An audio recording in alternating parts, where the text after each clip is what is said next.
Digamos, la justicia social, como dice Huerta de Soto, es injusta, ¿no? Porque implica tratar de modo desigual a la gente frente a la ley, implica un robo, implica un cercenamiento de libertades, implica castigar al exitoso, y eso tiene consecuencias dinámicas, y, y ahí, digamos, es donde enlaza con la frase muy poco feliz del presidente Alberto Fernández. Por un lado, la frase es poco feliz porque básicamente, digamos, un buen gobernante en realidad le da vergüenza la pobreza, y a un mal gobernante, digamos, lo que le da vergüenza es la riqueza. Entonces, y ahí hay varias cuestiones. Es como que, digamos, primero, el tema de, voy a ir a cosas bien básicas para destrozar este argumento, porque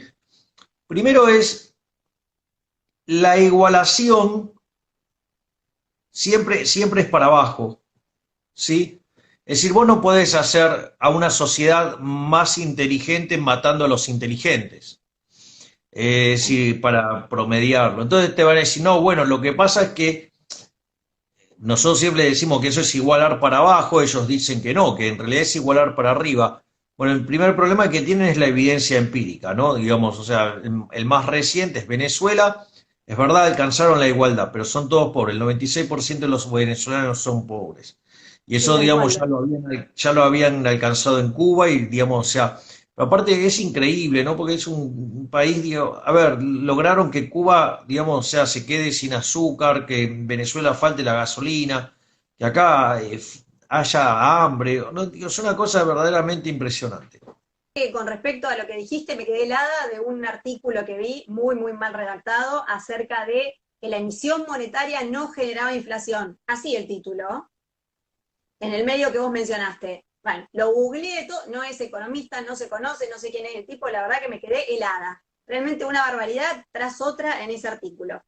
Bueno, Javier, dicho esto del default y aclarado hoy que tanto se habló del default y que a mí me mandaban mensajes diciendo, ¿estás contenta? ¿Lo festejamos? No sé, que estoy festejando como te digo, decir que mi hija sepa decir gracias Bueno, y en por favor. principio hoy perdió 150 millones de dólares el Banco Central. Bueno, sí, ahí está. ¿Para dónde vamos? ¿Para dónde vamos? Porque realmente yo digo, a ver, el tema de las reservas, porque también es una realidad, las verdaderas reservas que tenemos no son de las que se están hablando, no están hablando de Basilea, de los yuanes que tenemos, demás. El número que se está hablando no es el real. Las reservas líquidas que tenemos, ¿cuánto quedará? ¿4.000? Mira, exacto, sí, el gobierno informa las brutas que son 43 mil millones, pero si vos sacás los encajes en dólares y vos sacás digamos, el swap con China, Dios, te quedan, ahí tenés, te Lo quedan, de Basilea, no, no, no, por eso, ahí te quedan 10 mil millones de dólares limpios. mm, Cuando vos le sacás Basilea y el fondo son 3.000 más, te quedan 7.000. Y cuando vos sacás la oposición de oro, te quedan 4.000 líquidos. Esa es la realidad. Y ¿y hasta el dónde? mes pasado, de vuelta, se perdieron casi de vuelta. El último mes se perdió casi 800, el mes anterior sí se perdieron 800. O sea, que evidentemente los números de Argentina son tremendos, tremendamente malos, y eso tiene que ver con un mal diseño de política monetaria también, ¿no? O sea, yo el otro día la escuchaba a Cecilia Todesca en un programa, bueno, lo voy a Una decir, barbaridad. el programa de Antonio Laje, y Mm. decía unos disparates que verdaderamente eran estremecedores. Aparte, Todo, pero digamos, crear, todo, emisión monetaria, emisión monetaria. justificó con emisión monetaria. Y ella dice, no, no, en Argentina, digamos, la emisión no genera inflación. Lo que genera inflación es el salto del tipo de cambio. Primero, digo, es una inconsistencia matemática, porque es precio determinando precio, o sea, Mm. no funciona así, digo, es un problema de circularidad, no podría resolver el sistema de ecuaciones, el sistema de ecuaciones, quiero decir. Pero digo, al margen del problema de inconsistencia matemática, el punto es, mirá, vos sabés que el tipo de cambio antes de las PASO era 40, el promedio antes de las PASO. Y hoy el paralelo, digo, que es el que hay precio, es 140. O sea, quiere decir que el tipo de cambio se multiplicó por 3 veces y media. Eso es una inflación de 250%. Con lo cual, si Todesca cree que el problema de la inflación tiene que ver con el tipo de cambio, le digo que estamos en problema, porque no solo digamos que hay entonces una inflación subyacente de 250%, sino que además la forma en la cual, digamos, defiende el tipo de cambio es vendiendo reservas, es vendiendo dólares. Por lo tanto, y no tiene dólares para eso. Entonces, con lo cual, digamos, estamos al borde de un quilombo enorme. Después hay otras formas de mirar el problema. Otra forma que yo, digamos, diseñé para mirar el problema es mirar cuánto tenés de inflación reprimida, ¿no? Entonces vos con el tema de la pandemia14 tenés, acumulados. claro, vos tenés, hay un 40% del índice que no funciona. Entonces lo tenés con los precios de los últimos 5 o 6 meses. O sea, ahora, ¿qué es lo que pasa? Después tenés las tarifas pisadas, después tenés los bienes de primera necesidad en términos de lo que tiene que ver con limpieza, higiene, todo eso. Bueno, y después un tercio del índice es alimentos y bebidas. Eso es puro tipo de cambio. Y si vos tenés una brecha del 90%, quiere decir que tenés 30 puntos de inflación reprimido. Entonces, si el primer semestre tuvo 14% de inflación, le ponés la inflación reprimida, estás arriba de 45. Si vos eso lo analizás, estás en torno de 120. O sea, y solamente moviendo un tercio digamos, del índice. Imagínate si corregís tarifa, si corregís los bienes que están en precio cuidado, si la economía se empieza a mover, y bueno, entonces digo, la cuestión es mucho peor. Y si a eso le sumás que tenés una explosión de oferta monetaria, tenés un derrumbe en la demanda de dinero y un destrozo en el nivel de actividad, y bueno, o sea, están todas las cosas dadas para que haya una hiperinflación. Y ojo que la ¿Tenés hiperinflación respuesta, moderna no es Javier, lo de mismo los que números? Perdón, justo hubo un delay. Perdón. que la hipermoderna no es como la de antes. O sea, pensá que si tomás la definición de Kagan del 55, digamos, por ejemplo, Alfonsín no tuvo hiperinflación. ¿Ok? Ujú. Punto. Después, por ejemplo, vos tenías definiciones, por ejemplo, como la que usa Ricardo López Murphy. Dice, bueno, arriba de 50 es galopante, arriba de 3 dígitos es media inflación, 4 dígitos es hiperinflación. Sin embargo, Ricardo la modificó y Ujú. dice, hoy 3 dígitos de inflación, siendo que el primero no sea un 1, es hiperinflación.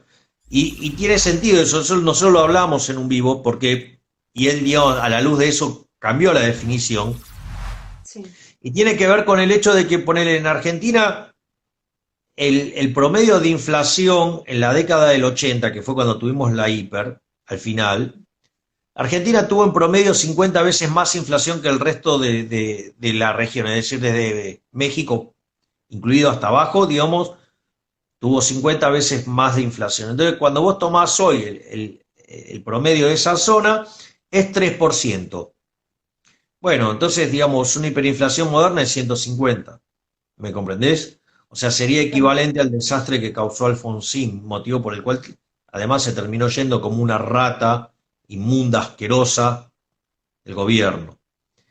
Entonces, la realidad es que cuando vos mirás los números están mal. Y O sea, entonces, Javier, que cuando termine, si es que termina esto de la pandemia, ¿no? O van a tratar de, pero bueno, ya están, digo, hay presiones ya para esto, todo está abriendo, acá en Rosario, viste, muchas manifestaciones, Buenos Aires, Cava también está abriendo, en algún momento este aislamiento social preventivo y no, lo que obligatorio pasa es que además el termina, modelo de ¿sí? cuarentena impulsado por la mierda de Pedro Can y la infectocracia falló, porque Sí. Argentina tiene, digamos, tiene más de 120% de infectados que el resto, o no, el número es todavía más grande, medio en millón de habitantes. Y tiene casi 80% más en muertos por millón, Muerto. el promedio del mundo. Entonces, falló brutalmente, porque encima tuvimos la cuarentena más larga y profunda del Claro. mundo. Y entonces, digamos, que salga la mierda humana esa de Eduardo López o alguno de esos pelotudos que están con el mierda de Pedro Can, a decir, bueno, no hay peor cuarentena que la que no se cumple. ¿Por qué no te haces la concha de tu madre, forro? ¿Por qué no te fijaste que si es así, ¿por qué hiciste una cuarentena, digamos, insostenible? Porque también, digamos, la culpa es de ellos, entonces, digamos, que no contemplaron que la gente llegara a un momento que se hartara las pelotas y que no quiere saber más nada. Entonces, digo, pero los tipos no están Tampoco, dispuestos a hacer una no, tampoco. El autocrítica. Entonces ahora bolsillo dicen, no, bueno, no da más. El bueno, es bolsillo de que la gente eso no da dicen, no, más. bueno, el problema con esto es que en realidad no se cumple la cuarentena. Pónganse a la concha de tu madre, vos, mierda de Eduardo López, la mierda de Can y todos esos soretes que están. Digo, porque ¿cuál es la solución entonces? Todos encerrados, o sea, más cavernícola. Y no se dan cuenta que, digo, así, digamos, en realidad va a haber 45 millones de muertos. Porque si vos no Sí, generas ingresos, te de quedás hambre. sin nada. Bueno, Aparte, entonces digo, pero aparte qué pobreza, estamos hablando hoy del 50% de pobres, ¿no? Pero esto claramente para mí está en ascenso. Si estamos hablando de estos números de inflación, de emisión monetaria llevamos 1,5 billones. Una ¿sí? barbaridad. Bueno, pero por eso, sí, lo que pasa es que no se ve todavía porque está, digamos, 70% Sí, está tenemos este estabilizado efecto y por otro lado retenido está de el la efecto inflación. rezago de lo que es, ¿cómo es que se La dice? emisión, sí, de la emisión de la Lo que fue la inflación. política de San Leris. Entonces, ¿ves? Ahí tenés de vuelta, digo, en el reportaje que yo te señalo de Cecilia Todesca, dice, Mm. bueno, hay un ejemplo claro de que sin emitir no se genera inflación, se genera inflación igual, que es lo que pasó en 2019. Vos no emitiste y hubo inflación. Digo, es increíble, ¿no? Porque, o sea, desconoce el problema de los rezagos de la política monetaria, desconoce el problema de la demanda de dinero, o Sí. sea, no, digamos, entonces vos te das cuenta que claramente Todesca es parte del problema, no es parte de la solución. Todo lo que dijo ese reportaje es tremendo, es para, no tiene desperdicio, o sea, la cantidad de barbaridades que dice es tremenda. Y el problema es, y aparte Menezes, o sea, quiere controlar el tipo de cambio real, lo cual implica controlar el tipo de cambio nominal, controlar el nivel de precio, quiere controlar la tasa de interés, por eso mete control de capitales. O sea, ¿no te das cuenta que no tenés tantos instrumentos para tantos objetivos y que es una inconsistencia flagrante lo que está planteando? O sea, verdaderamente, o sea, es y la verdad, y hay que decirlo, y el imbécil de Antonio Laje diciéndole, ¡ay, qué inteligente que es! Digo, le dijo 250.000 pelotudeces y Laje, digamos, encima le chupaba las medias. Digo, hay que ver, digamos, si esa nota, digamos, era una nota pactada, ¿viste? A Sí, veces los medios tienen notas pactadas, o sea, te llama un funcionario y te exige que le des una nota. Entonces quizás, digamos, o sea, lo apretaron y entonces tiene que mostrarse como un chupaculo. Eh, digo, qué sé yo. así que Javier, bueno, me nos decís que tu pronóstico lamentablemente es, bueno, peor que por supuesto que el 2001, el 2002. Eso Sí, ya porque lo vos venís tenés diciendo hoy hace ya mucho, condiciones parecidas a la del 2002, que son objetivamente peores, pero si se te desata el problema de la hiperinflación, o sea, vos vas a tener 75% de pobres, o sea, digo, y esto, digo, con un quilombo de esa magnitud, o sea, yo creo que tenés un despelote social que ni el peronismo lo puede manejar. bueno, ese es el tema, ¿no? La gente es muy chiquita la distancia, ¿no? Que hay entre la pobreza, la violencia y la ventana de cualquier local, de cualquier negocio, de la puerta de nuestras casas.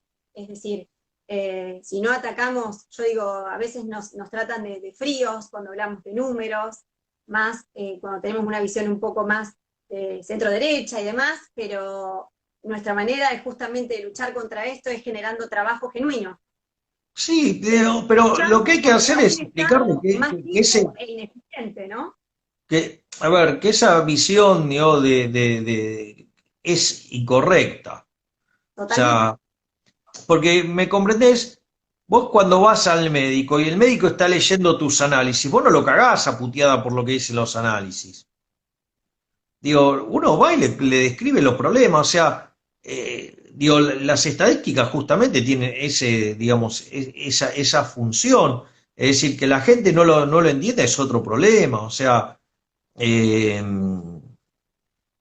pero digo, de vuelta, o sea, no es, digo, vos no vas, agarra y te dice el médico, mire, usted tiene, no sé, alto los triglicéridos, y vuelven a decir, ¿por qué no te das a la concha de tu madre, pelotudo? O sea, no se te ocurre decir eso. O no te dice, es decir, usted no tiene corazón, ¿cómo va a decir esto? Bueno, mire, si no se lo digo, digo, o sea, bueno, eso va a tener alguna consecuencia negativa, digo, bueno, Sí, sí. cualquiera, diga, esa situación. Entonces, El que lo quiere negar, que lo niegue, ¿no? Pero bueno, es como, claro, es nosotros como que lo Mendes decimos. se toma la fiebre, tiene 40 y medio y para bajar la fiebre, que rompe el termómetro.